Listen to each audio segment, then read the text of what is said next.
Resources, inspiring interviews, business practices, and practical advice to take your art career to the next level. Join Sergio Gomez in today's Artist Next Level and get ready to take control of your career.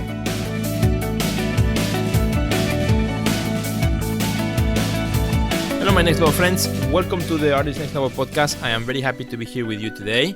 In this episode, I'm going to share with you an interview that I did on my Breakfast with Sergio show, the video show that I have. It's an interview I did with Dale Miller. Dale Miller is an expert in marketing, networking, business advice, and many other things. And she's going to talk to us about networking, both networking online and also networking in person. So it's two episodes that I did separate with Dale, and I'm combining them here into one full episode so you can hear both sides of networking with a person-to-person, or when you go into an event or a crowd, and also networking online with somebody you want to connect with. It's a super episode you don't want to miss. But before I share that interview, my friend, I want to also let you know that the Art Sales Toolkit, is already up and running, and I want to invite you to join me for this. It's an online webinar, a masterclass that I'm doing online with Dr. Ana Gomez on how to sell art online without feeling salesy by following a simple plan that naturally produces sales and gives you more time in the studio. It's a super cool, absolutely free webinar that you can take online with Dr. Janina and I. Inside the webinar, I'm going to show you how to sell without feeling like you are a salesperson. You know that feeling, right? When like, I don't want to, show or look like I'm just always trying to make the sale, right? So how to do it so it comes naturally. How to position yourself to attract the right audience, very important. How to grow an audience that connects with you and wants to buy from you. I will tell you also my experience of how I've done it, how I've sold anything from, a two-figure, then $25 to all the way to a 5-figure sale, everything online, and it's just been great. This has been 2019 has been my best year ever when it comes to sales, and all through online sales. And I'm gonna show you exactly what I've been doing. Also, I'm gonna show you how to overcome your fears of putting yourself out there, how to join my Art Sales Challenge, so that you can close 2019 with an awesome sales behind you, or with bigger audience, etc. Whatever the goals you have for the end of the year. So I want to invite you, my friend. All you have to do to be part of this webinar, super simple. Just go to www.theartistnextlevel.com/sales. Again, I'm going to repeat the link. It's super simple. www.theartistnextlevel.com/sales. So I hope you sign up. We're going to be running this webinar only through the month of September, and then that's it, at least for now. And then we're going to be kicking on the Small Works Art Sales Challenge in October, which I'll be talking about that in a future episode. But for now, you stay the webinar. It's free, and it's pretty awesome. If you've been in one of our webinars before, you know that we always have a great time, and I'm sure you will as well. So check it out, my friend, www.theartistnextlevel.com/sales. All right. So without further wait, I want to share with you my interview with Dale Miller, which is about to play right now. Again, these are two episodes from Breakfast with Sergio show. Enjoy. Well, hello, my friends. Welcome back to Breakfast with Sergio. Super happy to be here. And guess what, my friends? I have an awesome guest with me. I have Dale Miller. She is an expert in marketing, business development, AI developer, speaker, and a coach. And we are so blessed to have her here with us today, because she's going to help us to get some ideas and some tips on how to network like a pro, something that we all need to do. No matter what you do in life, if you're a designer, if you're an artist, if you're an engineer, whatever you are, whoever you are, we all need always some help to network better. And Dale's going to help us to do that today. So how are you, Dale? How are you doing today? I'm doing great, Sergio. Thank you so much for having me on your show. Looking forward to discussing this topic with you. Awesome. That's going to be great. I'm looking forward to that myself. First of all, let me ask you one very important question. What is your favorite breakfast? What is my favorite breakfast? Yes. Oh my God. I generally don't really eat too much for breakfast. Okay. But if I do have breakfast, I like to have some protein. So eggs, I would say. Eggs is always a great one. Something that I'm having lately, which I love, after my breakfast, usually some of these matcha cookies. Ooh, that looks good. Really, really awesome. I love green tea and matcha tea. So this is kind of like my newest thing. And Great. I have some here with I'll me. have to try some. So Del, you're gonna help us today to network better. Before we do that, can you tell us a little bit about yourself? Sure, I'd be happy to. As you mentioned to your audience, I'm a marketer. I also recently started a company that's visual AI, so it's computer vision. It analyzes images. Mm-hmm. And I've always, throughout my career, whatever I've done, I've utilized the power of networking. It's something that has come naturally to me, but I know it doesn't come naturally to a lot of people. So happy to give some helpful tips. I just think it's so important to build relationships in life as you go along for your career and just your life in general. That's awesome. And, before we go into the topic, I want to say, make sure you also stay tuned for future episodes, because in a different episode, you're going to come back and you're going to help us also talk about this great, project that you're working with AI, right? The future of AI and technology. Yes. And that's something that you are also doing right now, and something that I think we're going to see more and more in our life, right? In the things that we do every day. So don't miss that, because it's an episode that's coming up probably next week. So check that out. But they'll help us a little bit, how do we network better? Well, that's a big topic. Just starting at a high level, I think it's important, and as creatives, as your audience, this would be a fit for them. As creatives, you are a naturally curious person, right? That's what makes you creative. You observe the world around you. You create art or design from that, or music, whatever genre you're working in. So the way I like to think of it is use that creativity with people. A lot of people say to me, well, I'm not good at networking because I feel I'm going to come across like a salesperson. It's like, no, it's not like being a salesperson. It's just being curious about other people. People love to talk about themselves. If you strike up a conversation with someone and get them talking about themselves, their interests, what they do, they're going to like you. They're going to warm up to you. And it's going to be genuine if you really approach it with a genuine curiosity. I always feel it's a learning opportunity, especially when you're networking with people who are very different from yourself, whether different in their background or different in what they do. Perhaps as a creative person, you feel intimidated, let's say, talking to a business person because you feel, I don't know anything about business. I don't know how to relate to these people, and they seem maybe very conservative or boring to me. But just go into it with an attitude of curiosity and try to learn about the person. And I think you'd be surprised that you can find things in common and begin to build relationships that way. That is awesome. I think that's great advice. What you said of showing interest on the person on the other side versus coming up and just talking about ourselves, right? Correct. But if I want to know more about you, then you are, more likely to open up to me. Yes, exactly. That's very important. I have found that I've done a lot of sales with the work that I've been doing, as well as marketing. And that's one of the things I feel that separates out good salespeople from people who aren't so good at it. Right. Come in, they just start talking about themselves, their product or their service, and they don't listen to what the potential customer is really interested in. And it's the same thing in the art world, in networking in any purpose. Now, help us a little bit also, maybe with some ideas. How do we network with somebody who we don't have in front of us, but we want to connect with? Maybe it's a gallerist, or maybe it's a director of something or something. But so we find them in social media. We find that person. What is the best approach to connect with a person? Because the dynamics of not being in front of it is it makes it a little bit more complicated. You cannot read body language and things like that. So how would you do it on a cyber world? Yes, that's a very good question, and something that I've worked with a lot myself and that I advise people on.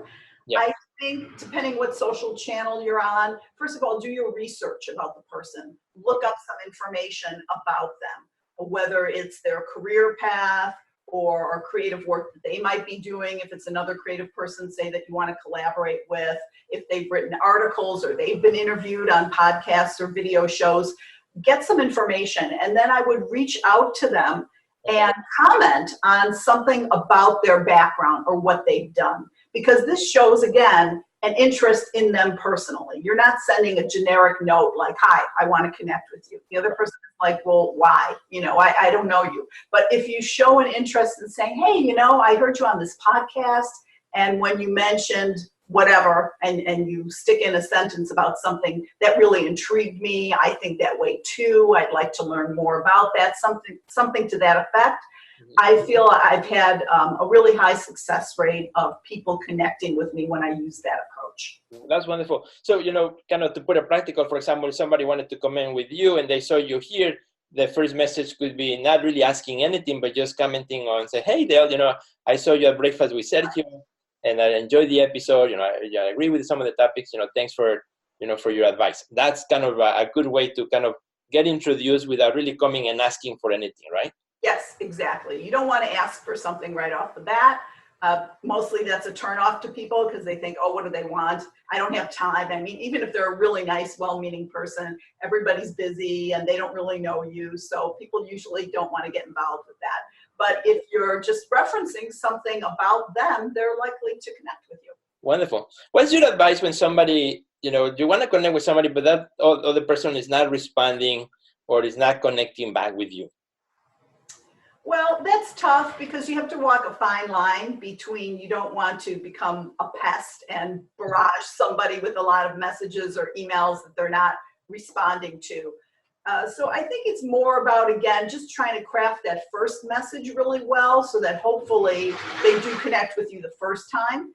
If they don't, you can wait a period of time and you can try again.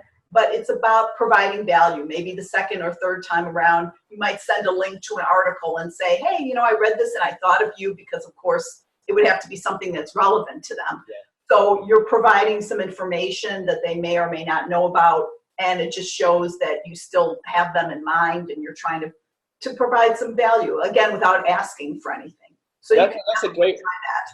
I really like that one, coming in with something of value. It's like when you go visit somebody and you bring with you a bottle of wine or you bring something of value to that home or the person you're visiting, right? Kind of like the same idea, right? Yes, exactly. That's great. That's great. Now, in your experience also with networks and so on, which platforms do you recommend that I think are good for people to connect with in terms of, in a professional relationships? Oh, well, that's hard to say because there's so many, and it depends on what channels really apply to you. Like for me, with business, I'm very active on LinkedIn. And that's where we connected. That's where we connected. I love that platform. But some people prefer Instagram or Facebook. I think that it's good to focus on one or two because if you try to do them all, you generally can't accomplish as much because they all take time, right? You have to think about what you're posting and how you're interacting because every channel has a little bit of a different way of communicating and what the culture is for that platform. So I think you need to focus in on one or two that you feel comfortable with and also where you feel your audience is, is what's important. Right. Awesome. Well, believe it or not, it's already almost, time to it's over already? So quickly. But there's so much more we could talk about. I know we had to get you back again, but I want to say thank you so much for sharing these tips that you provided today. They're awesome value. I think even the things that you said today, sometimes they might feel like common sense, but when we actually apply them, as you mentioned, they actually can really work on our benefit in great ways. So now let's talk about how to network on a one-on-one, face-to-face, outside of our mobile devices, which for some people, is difficult, particularly if you're an introvert. If you're an introvert, if you're afraid of crowds or connecting, what to say, how do I approach somebody I want to connect with? Maybe I go to this opening and I really want to talk to the curator or director, but when I'm in front of that person, I freeze and I don't know what to say. Help us out, Dale, with some good advice today. Sure, happy to do that. Face-to-face is the ultimate. That's the best. Even if you begin a relationship with somebody online, you need to transition it to in-person in most cases, if that's possible. If someone doesn't live near you, maybe you can't do that, if they're on the other side of the country. But in-person is really the best, as you mentioned before, because you have the body language, the tone of voice, you build a personal relationship much more easily. I would say some of what I said in the previous episode, that it's important to do your research. So if you're going to a gallery opening, of course, know something about the gallery. What kind of work do they show? Know something about the gallery director that you want to speak to, so that when you do have the opportunity to speak to that person, you know something about them and you have some nuggets of things that you can work into the conversation. You can say something about, I've been following your gallery for X number of years. I really like this particular artist that you show, or I really like your thoughts about the art industry and where things are going. You have something to say of knowledge about them to begin a conversation. That's wonderful. And let's talk also about, how do we read the body language of the other person? Sometimes, I found that some people sometimes don't get it. Like, for example, if there's an opening and I'm hosting the opening, so I'm the curator or the gallery, and somebody comes and starts a conversation, I'm talking to them, and then, but I'm also working at that night, right? So it's good to have a conversation, but some people just keep going and going and going and don't want to let you go. And then, you try to pull back and they just keep, becomes almost like a monologue where you're just listening to this person going on and on. So help us a little bit how, those dynamics. How do we, respond to the other person, giving the other person space to also interact with us, and how to do it, Yes, that's a very important point. And it does take some practice to get used to reading the body language. But if you think about it, so many of these things are just common sense. Yeah. If somebody is speaking with you and they're giving you a lot of eye contact, obviously that means they're interested. If their eyes are darting around the room and they look like, they're having this look like, how can I escape this conversation? Then you know that it's time to exit, that you're annoying the person. It doesn't mean that they don't like you or don't ever want to talk to you again, but maybe, like you say, they have other things on their mind. They have to talk to other people that are there. Yes. And having an in-depth conversation with you right now is not priority. So you have to look at the body language of the eye contact, also how the person is standing. If their body is turned towards you, that's good. If they're sort of on an angle away, again, common sense, it kind of seems like they want to move away from the conversation. So these are the kinds of things that when you have them in mind, and again, if you approach it with the spirit of curiosity, like I'm going to learn about body language and facial expressions, whether things go well or don't go well, you're going to learn from that experience. And the more you do it, you'll start to see patterns and you'll get better and better at detecting those things. Yeah. And a part of the networking, like kind of like that in first introduction where you introduce yourself and you get going in the conversation, what would be a good advice to how to follow up after that encounter, right? Maybe you went to this event, you connected with somebody, maybe it was a great conversation, it was short, but it was good and sweet, and now it's over. How do you, keep that connection? How do you go back and reconnect or follow up on that connection? Right. Well, the best way, again, you have to go back to digital in that case. So you're either going to try to reach out to them on a social media channel and connect that way, or by email if you prefer, and if you have their email address. Either way, and again, just something that's short and sweet. Reference the meeting that you had previously, the conversation. It was so nice meeting you at the gallery. Really enjoyed, the show and hearing your thoughts about whatever. And, would just love to stay in touch.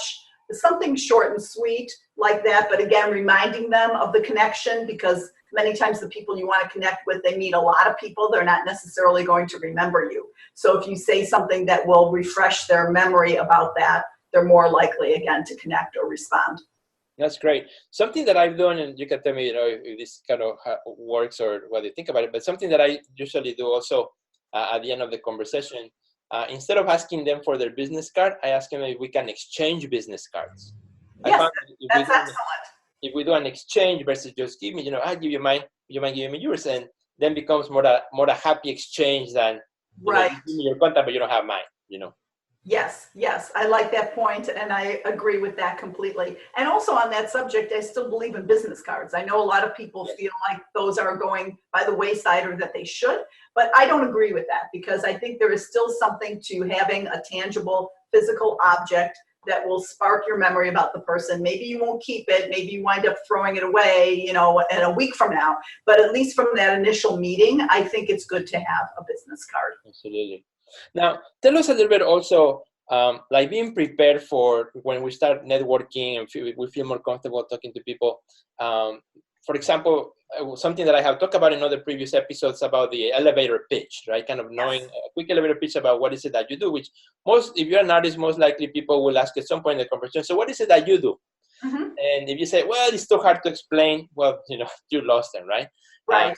It's like, next episode, we're going to talk about AI, right? So if somebody asks you about that, and you're just like, well, it's too hard to explain, then you already lost them, right? So tell us a little bit about, for us to be prepared also in that sense to understand who we are and the things that we do, so that when somebody asks us, we are ready with an answer that's engaging and is going to lead to further conversations. I'm glad you asked that. That's so important. You definitely have to have your elevator pitch. And it's a combination of working on the pitch, but also in order to work on it, you have to know what your personal brand is. So It might take a little bit of soul searching to do, and you shouldn't be afraid to do that, because this is what we call in marketing your unique value proposition, right? You have to position yourself, what is unique about you, your work, and as a person, and how your personality and everything that you're interested in and that you care about infuses the creative work that you do. So that takes some thought. Don't be afraid to dig into it. Write it out. It shouldn't be something that you just think about and keep in your head. There's something about writing it down that makes it concrete. And then, of course, you have the opportunity to then, edit it, go back and refine it, think about, is that really correct, what I wrote? And it's an ongoing process. It's not like you have that once and you're done. It evolves. Right. So you definitely need to have that, because that is your way to say in a short way to get somebody's attention and have them gain an understanding of what you do. And then it's working when somebody says, oh, wow, that's interesting. Tell me more about that. So where can our friends find you on social media? They can find me on LinkedIn. That's the channel that I'm most active on. So please search for me there.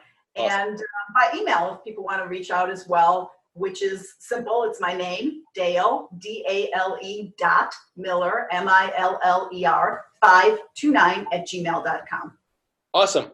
Super good. Thank you, Dale. I want to say thanks to all our friends who are watching today, or you're listening to the podcast. Thank you so much. Please share this episode with a friend, and I will see you in the next episode of Breakfast with Sergio. Have a great day. Goodbye.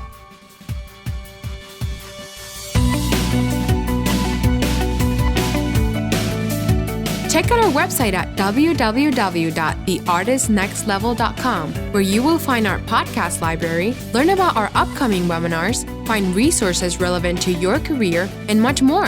Thanks for listening to today's podcast, and we'll see you at the next level.